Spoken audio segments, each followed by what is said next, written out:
Pamilyar ba kayo sa Project Bluebeam? Ang project na ito ay unang nabalita noong kalagitnaan ng 1990s.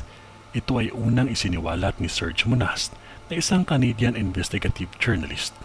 May mga nagsasabi na ito daw ay isang teknolohiya na gagamitin para tayong lahat ay mapunta sa One World Order. Yan ang ating aalamin sa video na ito.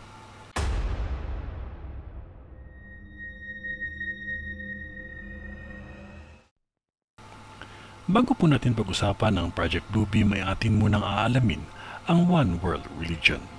Hindi naman talaga binanggit ang mga katagang One World Government o One World Currency sa end times.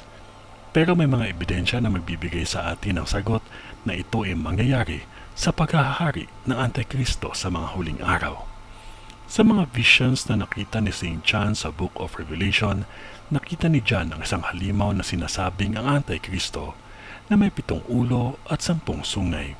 Ito ay nakasulat sa Revelation chapter 13 verse 1. Nakasulat naman ang ganitong klaseng vision sa aklat ni Daniel chapter 7 verse 16 to 24 na magkakaroon talaga ng isang pandaigdigang gobyerno. Inilarawan ni John kung gaano kalawak ang sakop at abot ng Antikristo at pagkakaroon nito ng malakas na kapangyarihan. Ito kasi ay binigay ni Satanas sa kanya. Ito ay nakasulat sa Revelation chapter 13 verse 2. At dahil dito, siya na ang magiging lider ng One World Religion na kinikilala ng lahat ng bansa sa mundo. Ang ganitong klaseng event na may kukumpara natin sa planong gagawin ng Project Bluebeam na ito. Ang Project Bluebeam ay sumikat noong 1994 dahil kay Serge Monast. May isa kasi siyang libro na naisulat tungkol dito.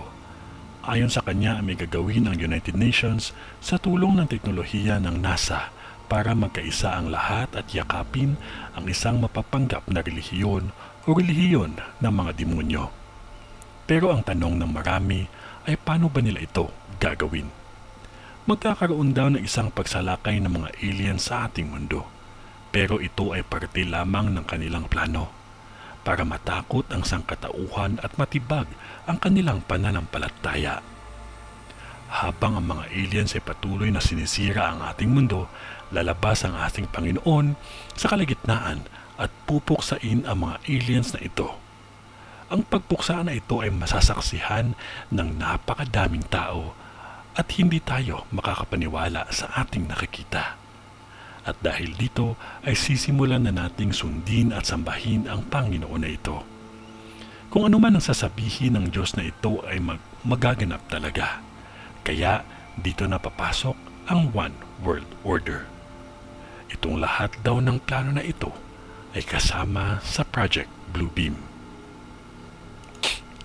Pero marami ang naniniwala na sa ngayon ay wala pang ganitong klaseng teknolohiya na makakagawa nito.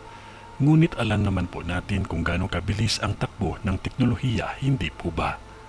At hindi malabong mangyari na mga susunod na mga taon, posible na po ito. Kung ikaw ay Muslim o Kristiyano, alam na alam mo ang ganitong klaseng kaganapan o event.